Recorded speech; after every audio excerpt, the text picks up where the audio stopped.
بسم الله الرحمن الرحيم.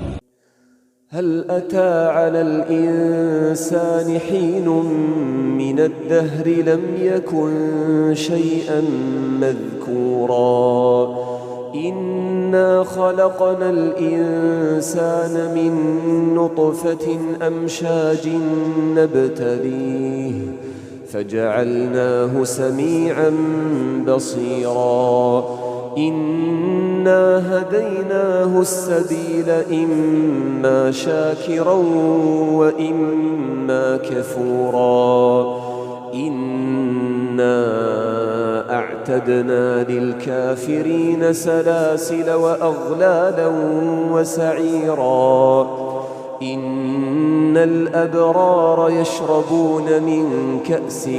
كان مزاجها كافورا عينا يشرب بها عباد الله يفجرونها تفجيرا يوفون بالنذر ويخافون يوما كان شره مستطيرا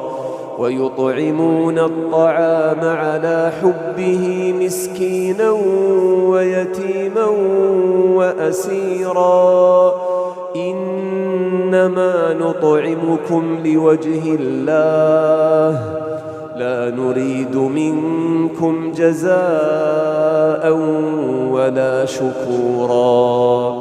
إنا نخاف من ربنا يوما عبوسا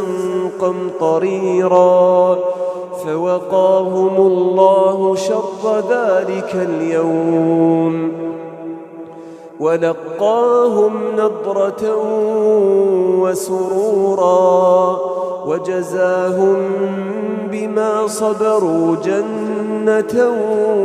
وحريرا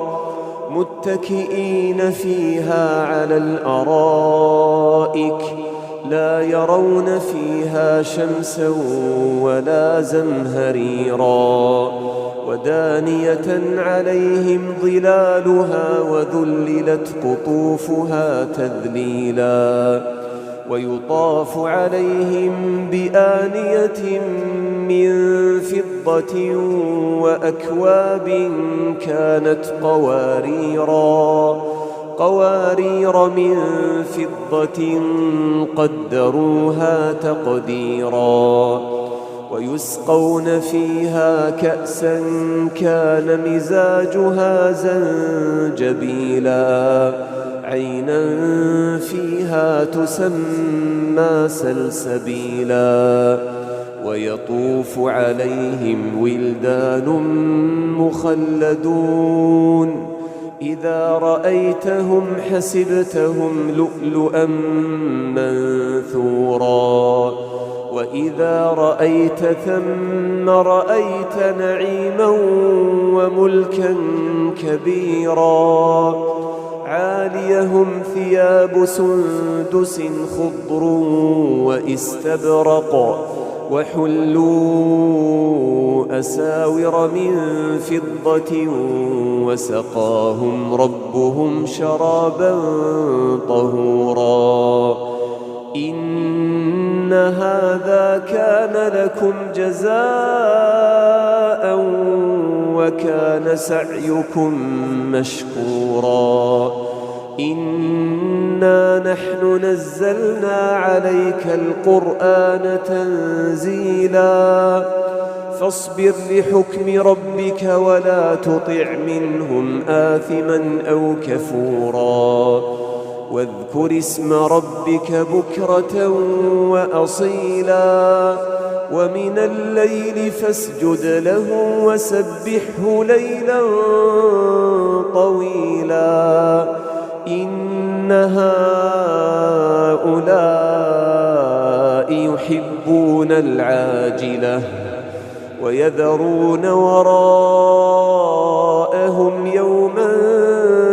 ثقيلا نحن خلقناهم وشددنا أسرهم وإذا شئنا بدلنا أمثالهم تبديلا إن هذه تذكرة فمن شاء اتخذ إلى ربه سبيلا وما تشاءون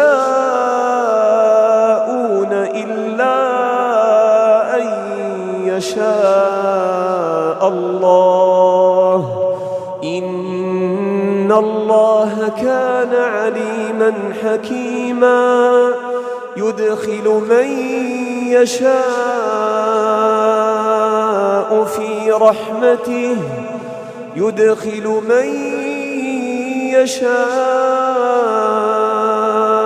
في رحمته والظالمين أعد لهم عذابا أليما.